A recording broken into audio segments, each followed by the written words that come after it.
আজকের ক্লাসে তোমাদের সবাইকে স্বাগতম। আমি জিএম আজিজুল হক, সহকারী শিক্ষক, চান্দিনা ডাক্তার ফিরোজা পাইলট বালিকা উচ্চ বিদ্যালয়। আজকে নবম শ্রেণীর রসায়ন বই থেকে তোমাদের সপ্তম অধ্যায় পড়াবো।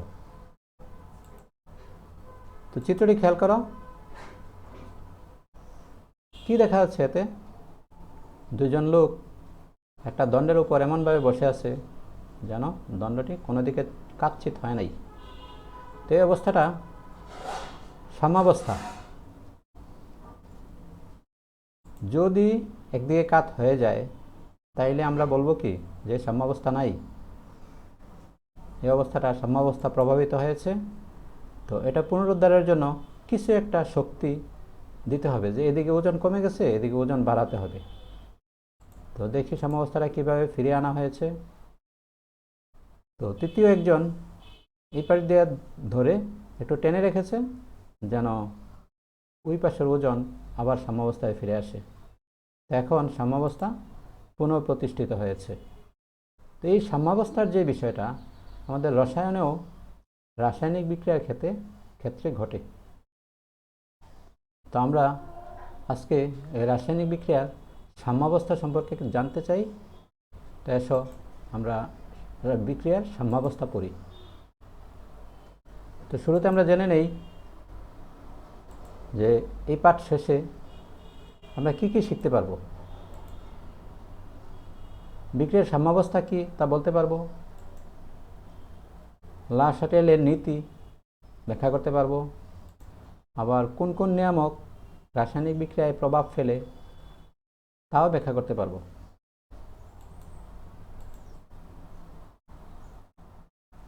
তো আমরা দেখি যে রাসায়নিক বিক্রিয়া কয়েক ধরনের হয়। তো তার মধ্যে একমুখী বিক্রিয়া ও উভমুখী বিক্রিয়া তো রয়েছেই। তো দেখো, উভমুখী বিক্রিয়ায় দুই ধরনের ঘটনা সংঘটিত হয়। তো উভমুখী বিক্রিয়ায় একটা হলো সম্মুখমুখী বিক্রিয়া, একটা বিপরীতমুখী বিক্রিয়া। কোনটা আসলে সম্মুখমুখী? যে রাসায়নিক বিক্রিয়ায় বিক্রিয়ক থেকে উৎপাদ উৎপন্ন হয় তাকে আমরা সম্মুখমুখী বিক্রিয়া বলি।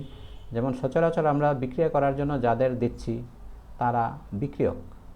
তো বিক্রিয়ক থেকে যখন উৎপাদ তৈরি হবে এটাই সম্মুখমুখী বিক্রিয়া। কিন্তু উল্টা ঘটনাও যখন ঘটে যে উৎপাদ থেকে বিক্রিয়া করবে তখন এটাকে বলা হবে বিপরীতমুখী বিক্রিয়া। তখন দেখো, উৎপাদ থেকে বিক্রিয়া করে বিক্রিয়ক তৈরি করতেছে। তো যেহেতু উভমুখী, তো দুই দিকেই তার মুখ দেওয়া হয়েছে। তো আমরা এখন বুঝতে পারবো যে সম্মুখমুখী এবং বিপরীতমুখী বিক্রিয়া একই সাথে ঘটতে পারে। তো বিক্রিয়ার আবার দুটি পক্ষও আছে। তো দুইটা পক্ষের বাম দিকে থাকে বিক্রিয়ক আর ডান দিকে থাকে উৎপাদ। এভাবে লেখা হয় সমীকরণটা। আসলে বিক্রিয়ার মধ্যে এগুলো বোঝা যায় না কিছু। যদি আমরা বিক্রিয়াটার সমীকরণ লিখি তখনই ধরা পড়ে যে কারা বিক্রিয়ক ছিল আর কারা উৎপাদ। বিক্রিয়কেরা বাম পাশে থাকে আর উৎপাদেরা ডান পাশে থাকে।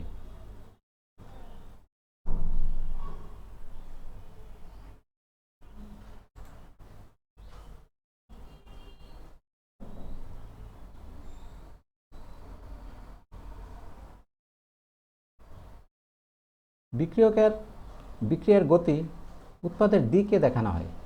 মানে বিক্রিয়ার গতি যখন আমরা চিন্তা করব যে কোন দিকে যাচ্ছে বিক্রিয়াটা, তখন ডান দিকেই বিক্রিয়ার গতি দেখানো হয়। এই জন্য ডান দিককেই বলা হয় বিক্রিয়ার দিক। তবে উৎপাদসমূহ বিক্রিয়া করে যখন বিক্রিয়ক তৈরি করে বাম দিকে, তখন পশ্চাৎমুখী বিক্রিয়া বলে, তাকে আমরা বিপরীতমুখী বিক্রিয়াও বলছি। তো বিক্রিয়ার সাম্যাবস্থা কি এবার দেখো, যে বিক্রিয়ায় সাধারণত উভমুখী হয়। শুরুতে সম্মুখমুখী বিক্রিয়া বেগ বেশি থাকে, এই ধীরে ধীরে এই বেগ কমতে থাকে, বিপরীতমুখী বিক্রিয়ার বেগ বাড়তে থাকে। এক সময় উভয় বিক্রিয়ার বেগ সমান হয়। এই অবস্থাকে বিক্রিয়ার সাম্যাবস্থা বলে। আর সাম্যাবস্থা মানে স্থির অবস্থা নয়, বরং উভয় বিক্রিয়া সমানভাবে চলতে থাকে।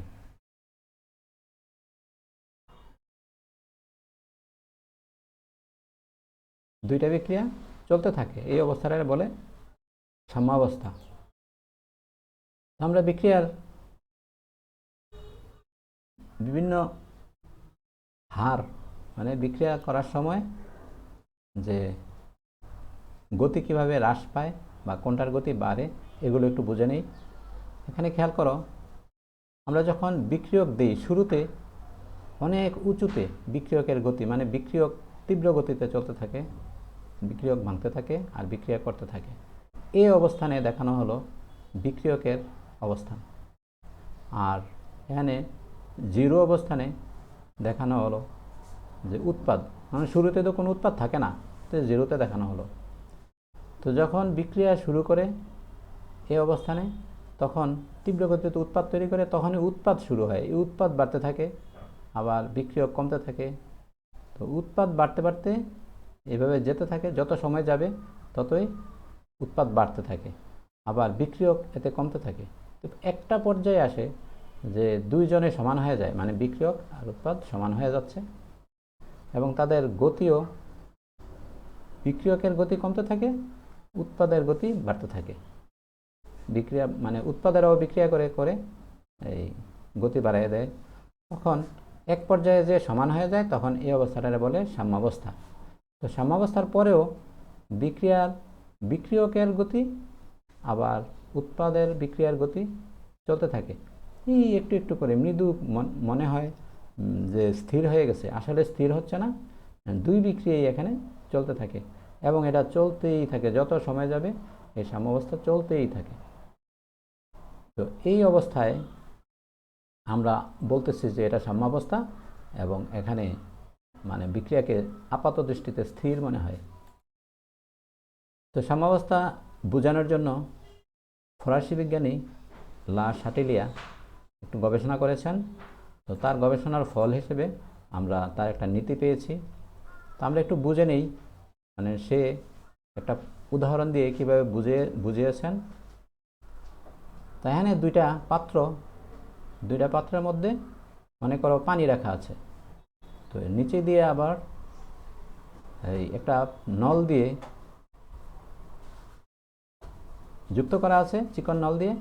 তো পানি যদি একটাতে বেশি হয়, যেমন এটার মধ্যে ঢেলে দিল, পানি আরও ঢেলে দিল, তো ঢেলে দিলে এটার মধ্যে পানি বেশি হয়ে যায়, তখন ঘটনা কি ঘটে যে এই নিচের পাইপটা দিয়ে পানি এদিকে চলে যায়, যে এটা থেকে পানি এটার মধ্যে চলে আসছে, তো চলে এসে আবার উচ্চতা সমান করে ফেলে, মানে সাম্যাবস্থায় ফিরে আসে। এই অবস্থাটাই আমাদের সাম্যাবস্থা। তো সাম্যাবস্থা যদি বিঘ্নিত হয়, কেউ যদি পানি ঢেলে দেয় একটার মধ্যে, তাহলে অন্যটার মধ্যে পানি চলে যায়, তার মানে সমান উচ্চতায় থাকতে চায়। আবার কেউ যদি বলে যে না, এটা থেকে পানি আমি নিয়ে যাই, তখন পানি এটা থেকে সরাই নিল, তো সরাইলে কি হয়, এটার মধ্যে পানির উচ্চতা কমে যায়। তো কমলে এখান থেকে পানি আবার এটার মধ্যে চলে আসার পথ খুঁজে, তো পথ পাইলেই সে এটার মধ্যে চলে আসলো। তো পানি চলে এসে আবার দেখো উচ্চতা সমান করে ফেলছে। তো এই উচ্চতা সমান হয়ে গেলে আমরা এটারেও বলি সাম্যাবস্থা। অর্থাৎ আমরা যদি সাম্যাবস্থার পরিবর্তন ঘটাই কোনোভাবে, যেমন পানি নিয়ে অথবা পানি দিয়ে, তাইলে আবার সাম্যাবস্থায় ফেরার জন্য সে চেষ্টা করে, এইটাই তার বুদ্ধি। তো লা শাটিলিয়াও এই বিষয়টাই মানে আমাদেরকে বোঝাতে চেয়েছেন। তো তিনি একটা সূত্র দিয়েছেন। তো এই সূত্রটা হলো এরকম যে কোনো বিক্রিয়ায় সাম্যাবস্থা থাকাকালীন যদি সিস্টেমে কোনো নিয়ামক, যেমন তাপ, চাপ, ঘনমাত্রা, এই নিয়ামকগুলো যদি আমরা পরিবর্তন করি, মানে পরিবর্তন করা হয় যদি, তবে সাম্যাবস্থা এমন দিকে পরিবর্তিত হবে যেন নিয়ামক পরিবর্তনের ফলাফল প্রশমিত হয়। এটাই লা শাটিলিয়ার নীতি, যে সাম্যাবস্থা পরিবর্তন করা হলে, মানে কিছু একটা পরিবর্তন করলে, তাহলে সাম্যাবস্থা কোন দিকে যাবে, এমন দিকে যাবে যেন নিয়ামক পরিবর্তনের ফল প্রশমিত হয়। ওই যে আমরা পানির ইয়েতে দেখলাম যে পানি বাড়াই দিলে এই পানি কমানোর চেষ্টা করে, আবার পানি কমে গেলে পানি বাড়ানোর চেষ্টা করে, মানে এমন দিকে এই কাজটা ঘটবে যেন প্রশমিত হয়, সাম্যাবস্থা আবার যেন ফিরে আসে, এই ব্যবস্থা করে। তা আমরা সাম্যাবস্থার উপর তাপের প্রভাবটা খেয়াল করি।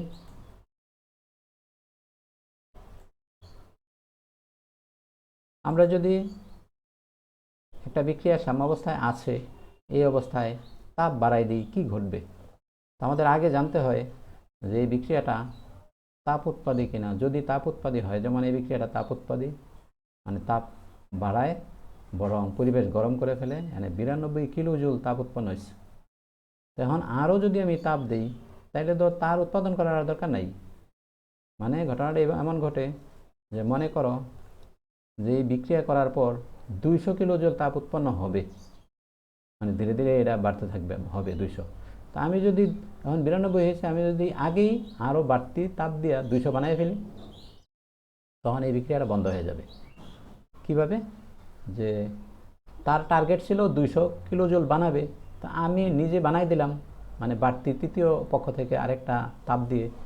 তখন বানাই দিলে সে কি মনে করবে? সে আরে 200 তো হয়ে গেছে, আমার আর দরকার নাই, এই মনে করে সে বিক্রিয়া থামিয়ে দেবে। ঠিক এইভাবে মানে তাপের প্রভাব এর মধ্যে পরিলক্ষিত হবে যে তাপ উৎপাদী বিক্রিয়ায় তাপ বাড়াই দিলে তাপ বিক্রিয়ার গতি কমে যায়। তার মানে উল্টা দিকের বিক্রিয়া তখন বাড়বে এবং সাম্যাবস্থা মানে এমন দিকে যাবে যেন উল্টা দিকের বিক্রিয়াটা তাড়াতাড়ি ঘটে, তাইলেই তাপ কমবে একটু। ঠিক এই ব্যবস্থা। তো এই জন্য বলছে যে তাপ বাড়ালে সাম্যাবস্থা বাম দিকে সরে যাবে, মানে বাম দিকে যাবে, মানে বাম দিকে বিক্রিয়া বেশি হবে, এই জন্য বলা হচ্ছে বাম দিকে সরবে সাম্যাবস্থাটা। তো আমরা চাপের প্রভাব খেয়াল করি। তো এখানে একটা চিত্রে দেখা যায় যে একটা গ্যাসীয় পদার্থ, নাইট্রোজেন হাইড্রোজেন হাইড্রোজেন হাইড্রোজেন, মানে একটা নাইট্রোজেন অণু 3টা হাইড্রোজেন অণু একত্রে এখানে মেশানো আছে, বিক্রিয়া ঘটবে।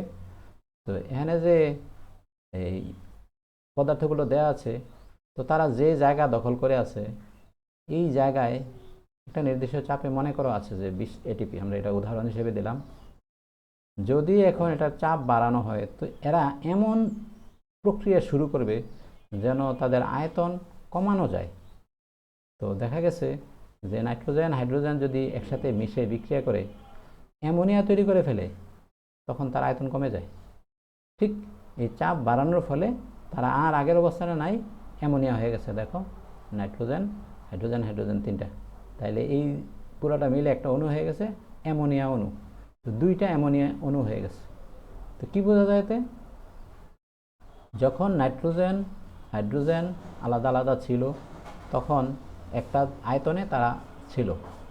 তো পরে যখন চাপ বাড়ানো হলো, তো দেখা যায় যে এই আয়তনে আর থাকতে পারতেছে না, আয়তন কমাতে হচ্ছে। চাপ দিলে তো আয়তন কমে যায়, আয়তন কমাতে হচ্ছে। তো কীভাবে কমবে? এরা এই বিক্রিয়া করে অ্যামোনিয়া তৈরি করে ফেলে, অ্যামোনিয়া তৈরি করলেই এটার আয়তন কমে যায়, মানে চাপ প্রশমিত হয়ে গেল। তখন তখন আমরা বলি যে চাপের প্রভাবে এটার আয়তন কমে গেল। বিষয়টা এরকম ঘটে। তো সাম্যাবস্থা আবার ফিরে আসে বিক্রিয়াটা। তো মোল সংখ্যা বেশি হলে, যেমন এখানে মোল সংখ্যা 1টা 2টা 3টা 4টা, 4টা মোল এখানে, কিন্তু এখানে মোল হয়ে গেছে 2টা, এটা একটা মোল, এটা একটা মোল। তাহলে মন কমানোর চেষ্টা করে। তো সাম্যাবস্থার উপর আমরা এই প্রভাবটা আবার ব্যাখ্যা করি যে অ্যামোনিয়া আর নাইট্রোজেন আর হাইড্রোজেন মিলে অ্যামোনিয়া তৈরি হয়েছে। তাহলে যদি চাপ দেওয়া হয়, এটার মোল যেহেতু 4 আর এটার মোল 2, তাহলে বিক্রিয়া ডান দিকেই যেতে থাকবে, মানে আরও ঘটতে থাকবে বিক্রিয়াটা। এই জন্য বলা হচ্ছে যে মোল সংখ্যা বেশি, উৎপাদে মোল কম হওয়ার ফলে চাপ বাড়ালে সাম্যাবস্থা ডান দিকে সরে যাবে। বুঝতে পারছো এবার? আচ্ছা, ঘনমাত্রার প্রভাব কী হবে আমরা একটু দেখি। তো ঘনমাত্রায় দেখা যায় সাম্যাবস্থা ডান দিকে সরে যায়, মানে আমরা যদি বিক্রিয়ক বাড়াই দিই, তো বিক্রিয়ক বাড়াইলে তো বিক্রিয়কের আয়তন বাড়বে, তো এখানে বেশি হবে। তো আয়তন কমানোর জন্য বুদ্ধি এটাই যে সে আরও তাড়াতাড়ি বিক্রিয়া করবে, এইভাবে ডান দিকে সরে যাবে সাম্যাবস্থা। তো আসলে একটা কাজ করি আমরা, যে এখানে একটা বিক্রিয়ক দিলাম হাইড্রোজেন আর একটা অক্সিজেন এবং 2টা গ্যাসীয় অবস্থায় আছে। তো এই গ্যাসীয় অবস্থায় এই বিক্রিয়কের ফলাফল হলো পানি, পানিও গ্যাসীয় অবস্থায় আছে। তো এখন এই বিক্রিয়ার উপর চাপের প্রভাব কী হবে তোমরা একটু ব্যাখ্যা করো। ঠিক আছে, এটা খাতায় লিখবে তোমরা।